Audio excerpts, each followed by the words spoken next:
Coming up on this Thursday edition of Daybreak, President Park Geun-hye calls for speedy deregulation in the labour market and service industries to create jobs and revitalize Korea's slumping economy. The government and the ruling party have agreed to raise cigarette prices by up to 80% to encourage smokers to stub out the habit.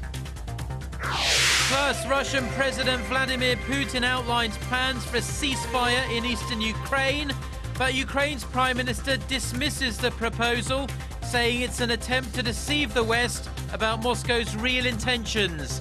Daybreak begins now.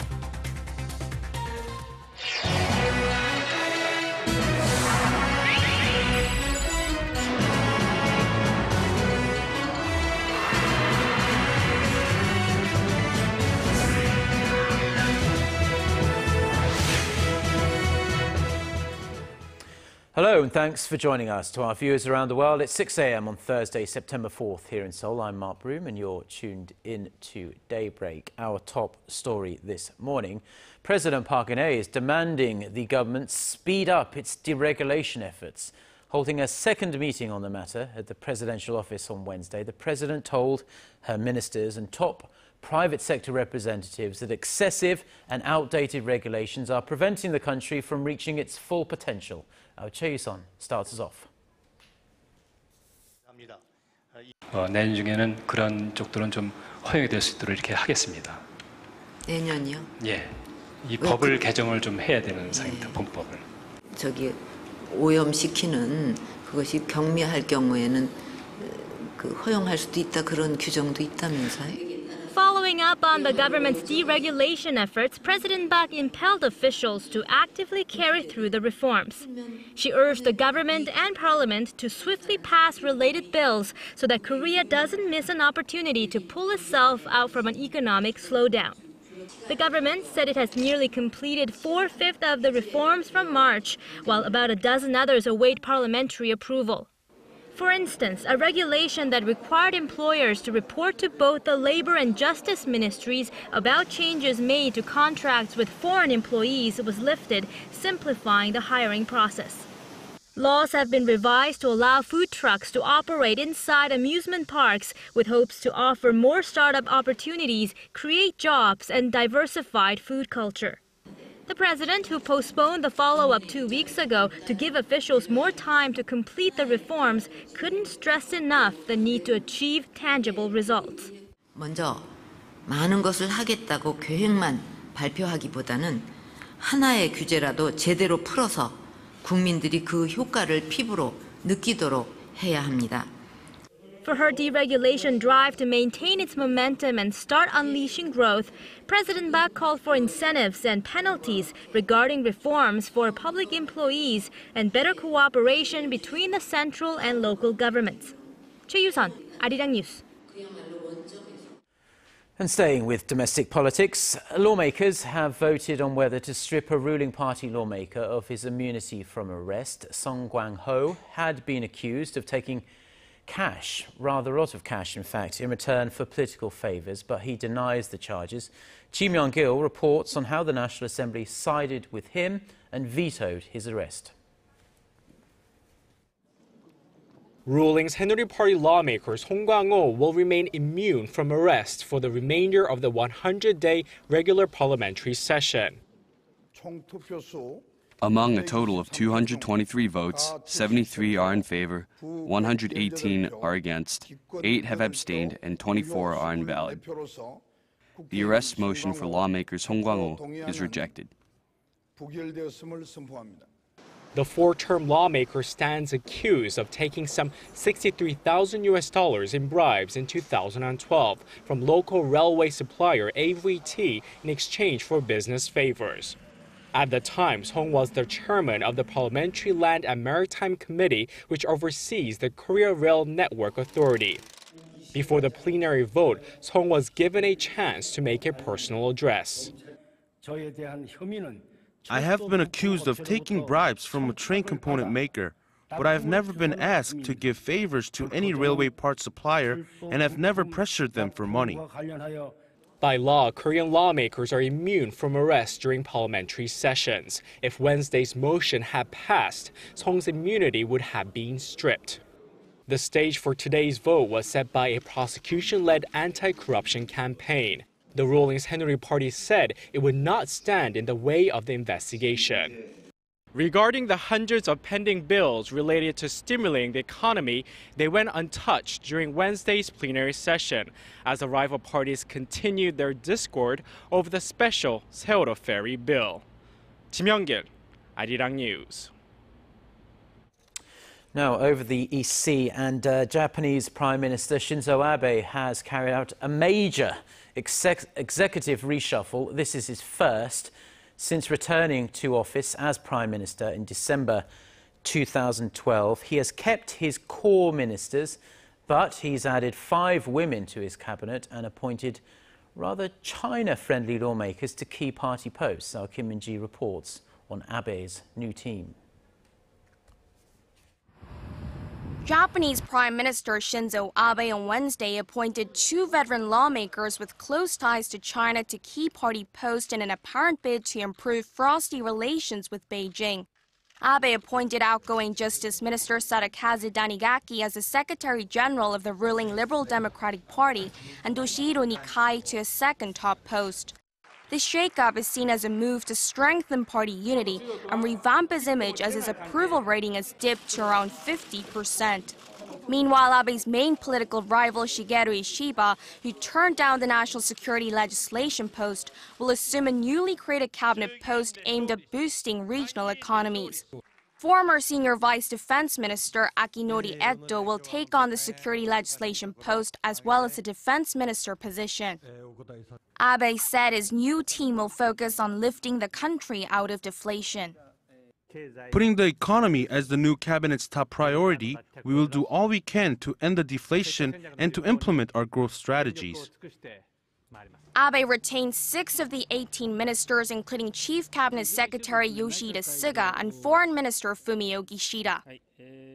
The Prime Minister also tapped 5 women to cabinet positions, matching the record set in 2001. Yuko Obuchi, the daughter of a former Prime Minister, was named the new Trade Minister, and former Gender Equality Minister Sanae Takaichi will now take over as Communications Minister.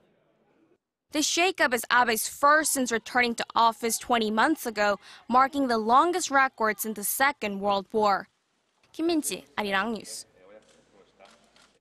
Now staying with Japan, and the country's foreign minister has vowed to increase efforts to realize talks between Japanese Prime Minister Shinzo Abe and Chinese President Xi Jinping in November on the sidelines of the APEC summit in the Chinese capital, Beijing. Speaking to reporters after he retained his post in that cabinet reshuffle on Wednesday, Fumio Kishida cited a meeting he held with his Chinese counterpart Wang Li last month in Myanmar, and said he would build upon such talks to achieve meetings at a higher level.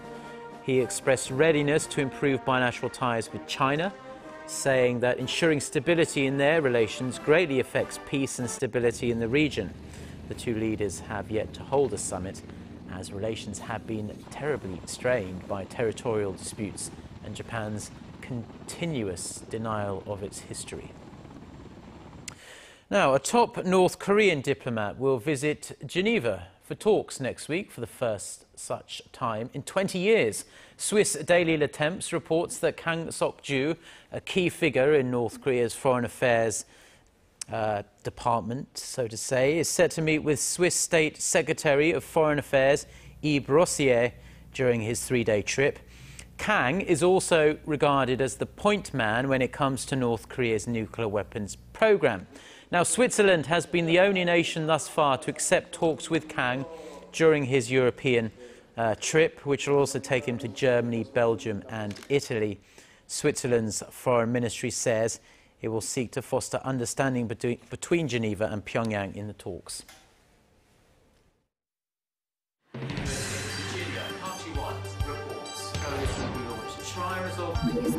We start before the sun rises to bring you the latest stories out of Korea. We also lead the way with important global coverage. Stay on the pulse of what is happening with Daybreak.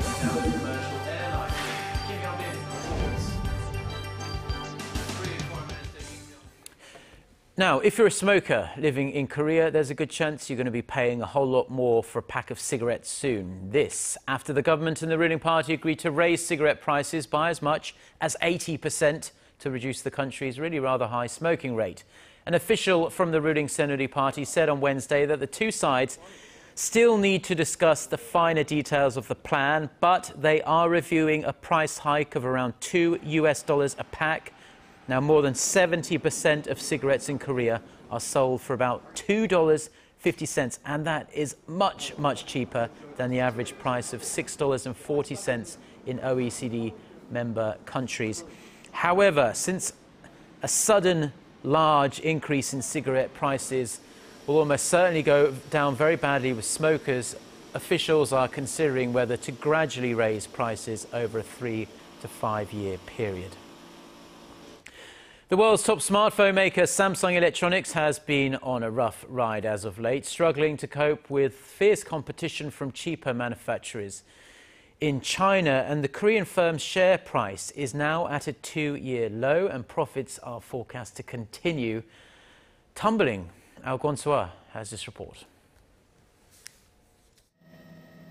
Shares in Samsung Electronics are on the slide, with the company's stock slumping below the 1.2 million won, or roughly $1,180 mark, for the first time in 2 years on Tuesday.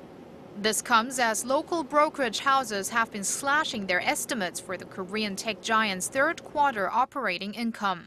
While last year's third quarter figure was some $10 billion, the average estimate of 27 local brokerages for the same quarter this year stands at less than $6.9 billion. That's a drop of over 30% in the space of a year. The lower end of the projections made by brokerage firms such as Hyundai Securities were even below $6 billion. Industry observers attribute the worries to the growing competition as other mobile manufacturers are threatening Samsung's overseas sales. In particular, China's Xiaomi has emerged as a serious contender, selling more smartphones in China in the second quarter than Samsung could muster. Samsung's second quarter operating profit was disappointing, coming in at slightly over $7 billion. That's down nearly 25% from a year before.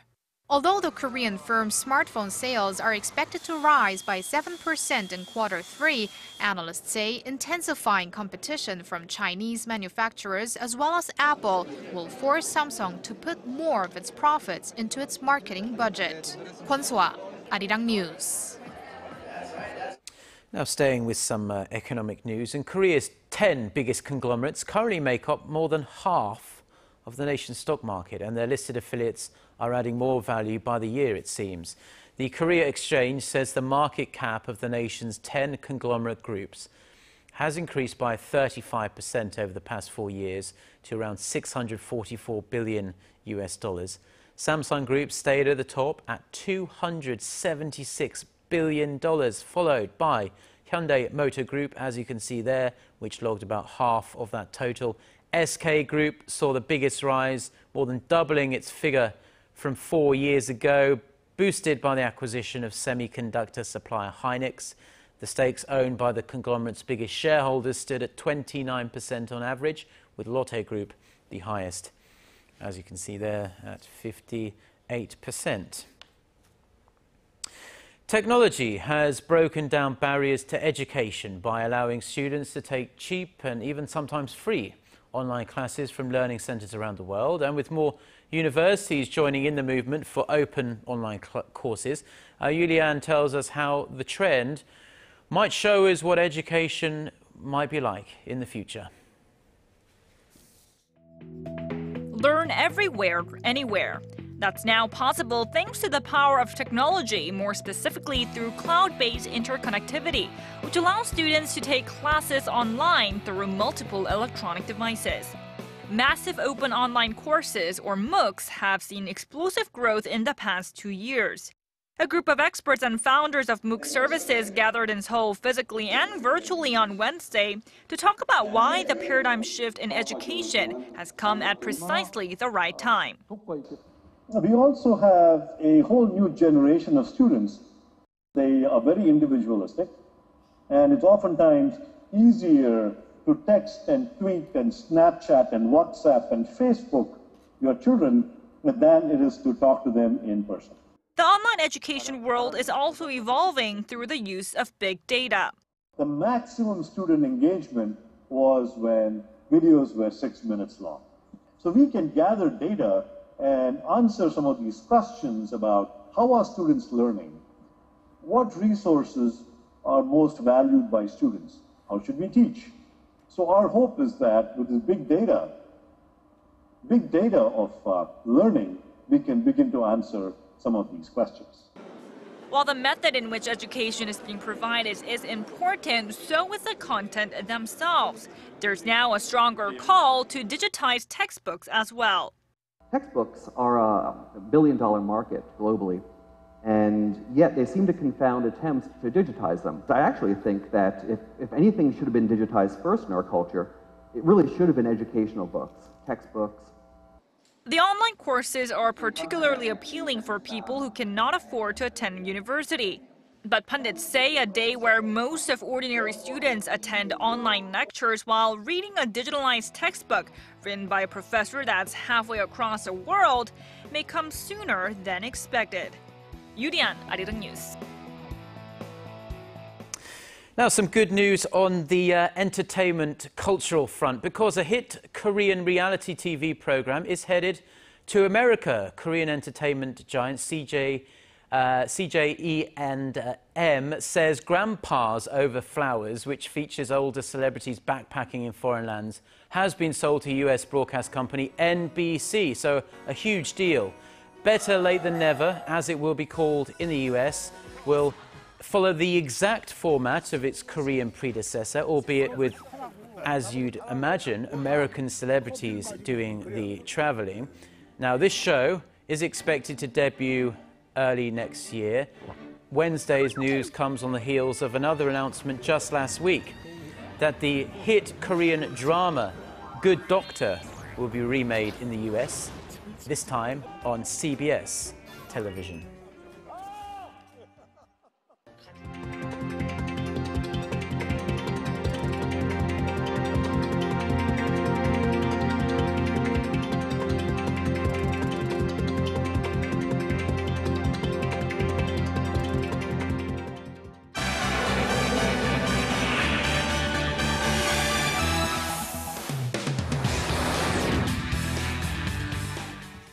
Okay, well, now it's time for a look through the global headlines we're following on this Thursday morning. For that, we turn to our Eunice Kim, standing by the News Centre. Good morning, Eunice.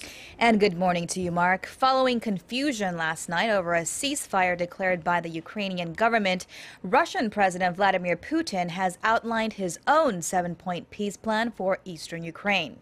Moscow had denied claims by Kiev that leaders of their two states had hammered out a deal over a phone call, while confirming that a framework toward a truce had been agreed upon.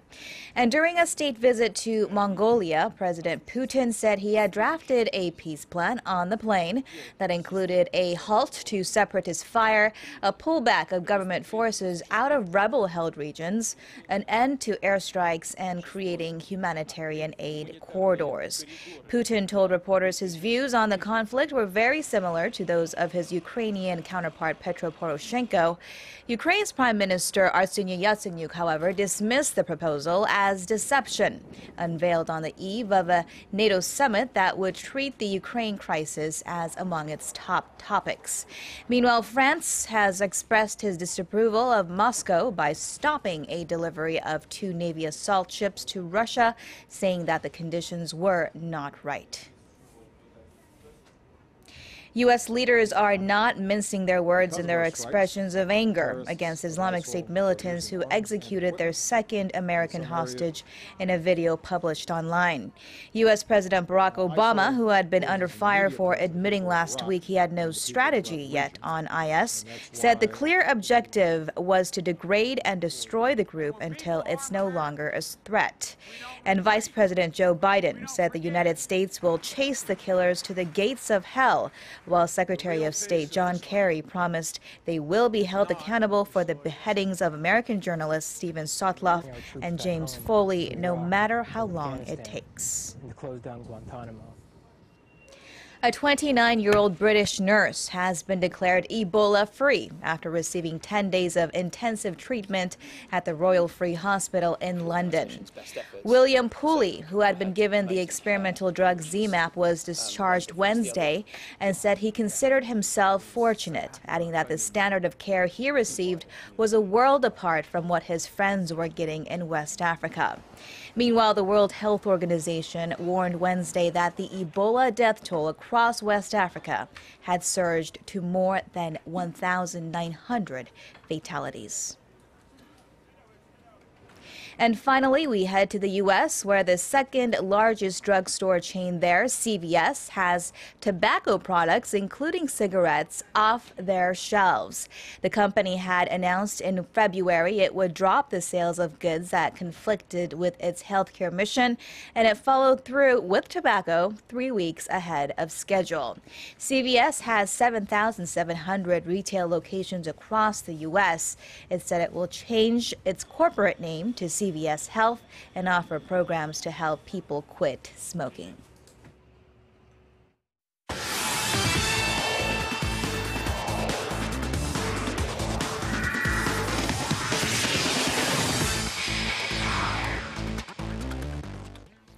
And a good Thursday morning to you all as we kick things off with the upcoming Incheon Asian Games. Now with the big event just around the corner, a sudden rule change in the team archery event is shaking things up. While team archery consists of 3 archers per team playing 4 end and shooting 24 hours for a maximum score of 240 points, World Archery, the world governing body for archery, has applied the set score format on Wednesday. With the rule change, each team will play 4 sets and will be given 2 points for a set win, 1 point for a tie, and 0 point for a set loss. Meanwhile, if the set score is at 5-1 or 6-0 after the 3rd set, the 4th set will not be played. Meanwhile, over to the 2014 FIBA World Cup, where Korea is technically eliminated from the group stage after losing their first 3 games, and with the team needing all the experience they can before the Asian Games in Incheon. They played against Lithuania earlier today, but lost 79-49 as Aris Juskavicius scored game-high 20 points, including 6 3-pointers in the game. Meanwhile, Korea will face off against Mexico up next. Now, if there's something that's taking longer than finding a head coach for the national football team, it's finding a home for the NC Dinos, who are still without their own stadium. But reports have surfaced that one city is aggressively going after the NC Dinos. And this time it's the city of Seongnam, located just outside of Seoul. And according to a city official, it was Mayor Lee Jae-myung's re-election promise to bring a baseball team to the city. And now they're going after the NC Dinos. And when it comes to a stadium, they plan to tear down the old sports complex and build a new one, or even build one at a completely different site. And finishing things off, no baseball on Wednesday night as all 4 games were rained down, but rain or shine, you have football. So let's take a look at the Suwon Samsung Blue Wings take on the Busan I-Park. And of course, going into the match here, Suwon firing away early, gets several chances until Roger in the 22nd minute of the match finds the back of the net on a penalty as Suwon takes an early 1-0 lead. Match going into the second half with Suwon up 1-0, and both sides continue to fire away with a total of 29 shots being taken by both teams. But the 59th minute, it's Kim Hee-kyun, the equalizer here as the match comes to an end with a 1-1 draw. And that's going to wrap it up for me. This has been SJ. Have a great rest of the day, and see you guys again for your sports needs.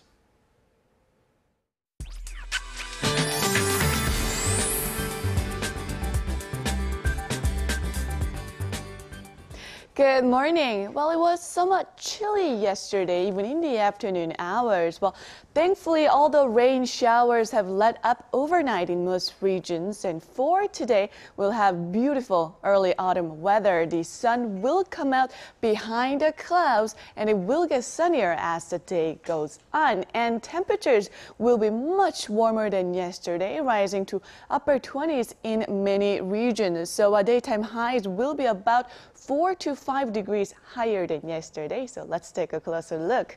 The morning lows here in Seoul have dropped to upper teens now. It started out at 18. Then behind the capital, Gwangju and Busan should all rise to 28, while Daegu will make it to 30 this afternoon. Now for other regions, it looks like Jeju Island and Daejeon will top out at 27, and Dokdo should see highs of 25, while Mount Keungang gets up to 18. Please be aware of a big temperature difference between lows and highs and take good care of your health. That's all I have for you at this hour. Hope you have a wonderful start to the day.